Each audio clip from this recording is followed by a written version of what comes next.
రాష్ట్రంలో అకాల వర్షాల కారణంగా లక్షల ఎకరాల్లో పంట ఆస్తి నష్టం జరిగిందని పీసీసీ చీఫ్ వైఎస్ షర్మిల అన్నారు. కూటమి నిర్వాకం వల్ల ఎక్కడ చూసినా తడిసిన ధాన్యం, కుళ్లిపోయిన పంటే దర్శనమిస్తోందన్నారు.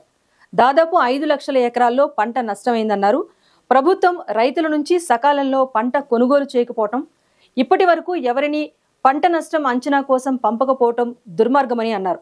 తడిసిన ధాన్యాన్ని అమ్మలేక దిక్కుతోచని స్థితిలో రైతులున్నారన్నారు. 17 లక్షల మెట్రిక్ టన్నులు ఇంకా రైతుల వద్దే ఉన్నాయని ఆవేదన వ్యక్తం చేశారు ఆమె. రైతు పండించిన పంటను కొనుగోలు చేయాల్సిన బాధ్యత ప్రభుత్వానికి లేదా అంటూ ప్రశ్నించారు. అకాల వర్షాల వల్ల ప్రాణ నష్టం జరిగింది, ఆస్తి నష్టం జరిగింది, పంట నష్టం కూడా జరిగింది.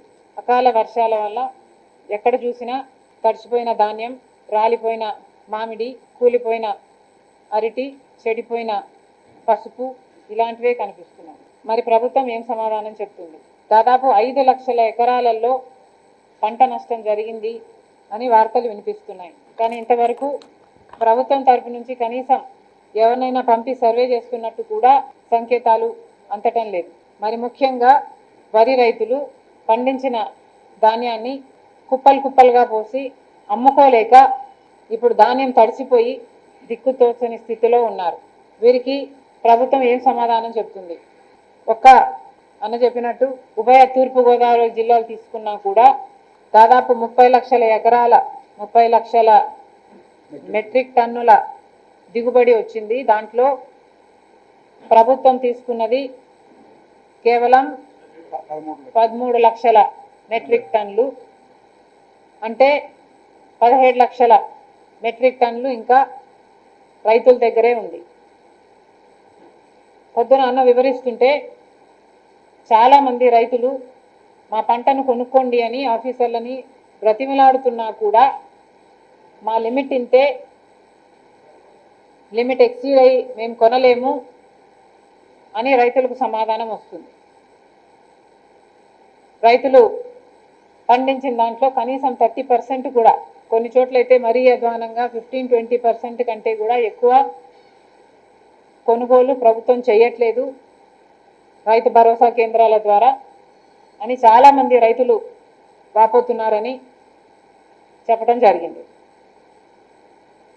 మరి రైతు పండించిన పంటను కొనాల్సిన బాధ్యత ప్రభుత్వానికి లేదా? మినిస్టర్ గారు కూడా పండించిన ఆఖరి గింజ వరకు కొంటాం మేము అన్న మాట అన్నారు. అంటే దానికి కారణం కొనాల్సిన బాధ్యత ప్రభుత్వానిది కాబట్టి. మరి అలాంటప్పుడు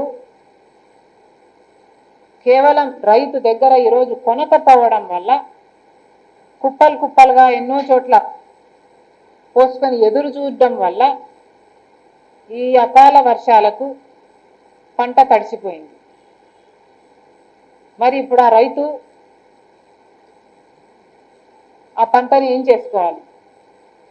అసలు ప్రభుత్వము కొనకపోతే మిల్లర్ల దగ్గరైనా డిస్ట్రెస్ సెల్లింగ్ చేద్దామంటే మిల్లర్లు కనీసం 400 రూపాయలు 500 రూపాయలు మద్దతు ధర కంటే తక్కువ ఇస్తామని కోట్ చేస్తుంటే మరి చూస్తూ చూస్తూ రైతు అంత తక్కువకి ఎలా అమ్ముకోగలడు? ప్రభుత్వం ఏమో మిల్లర్ల మీద ఒత్తిడి పెడుతున్నాం అని ప్రభుత్వం చెప్తుంది. కానీ మిల్లర్లకి ఎక్స్పోర్ట్ డిమాండ్ లేకపోవడం వల్ల వాళ్ళు కొనుక్కోవడానికి ముందుకు రావటం లేదు. మిల్లర్లకు కూడా మార్కెట్ లేకపోతే వాళ్ళైనా కొన్న సరుకుని నష్టానికి అమ్ముకోలేరు కదా. సో ఇది కొనాల్సిన బాధ్యత ప్రభుత్వానికి, రైతుకు ధర వచ్చేలా చూసే బాధ్యత ప్రభుత్వానిది. అవతల చూసుకుంటే పక్కన తెలంగాణ రాష్ట్రంలో ఇదే పరిస్థితి వస్తే, ప్రొడక్షన్ ఎక్కువైతే సివిల్ సప్లైస్ ద్వారా, తెలంగాణలో ఉన్నది కాంగ్రెస్ ప్రభుత్వం, రేవంత్ రెడ్డి గారు సివిల్ సప్లైస్ ద్వారా ఆ అధిక ధాన్యాన్నంతా కొని ఫిలిప్పీన్స్, మలేషియాతో ఎంఓయూలు చేసుకొని మరి ఎక్స్పోర్ట్ చేయగలిగారు. మరి అది మనం ఎందుకు చేసుకోలేకుండా ఉన్నాం? మనం పండించేది కూడా అదే ధాన్యమే. మరి మన రైతులు కూడా అదే ఇబ్బందే ఉన్నప్పుడు మరి మనం కూడా ఆ మార్గంలోనే ఎందుకు చేయకూడదు? కూటమి సర్కారేమో మాటలు కోటలు దాటుతాయి కానీ చేతులు మాత్రం గడప కూడా దాటవు. ఇదే మంత్రులు వీళ్ళే ఆఖరి గింజ వరకు కొంటాం అని చెప్పిన వాళ్ళే ఎక్స్పోర్ట్లు కూడా చేస్తాం అని చెప్పిన వాళ్ళే ఈరోజు కనీసం ఆ వైపు ఆ దిశగా ఆలోచన కూడా చేయటం లేదు. ఇది న్యాయం కాదు కదా అని అడుగుతున్నాం.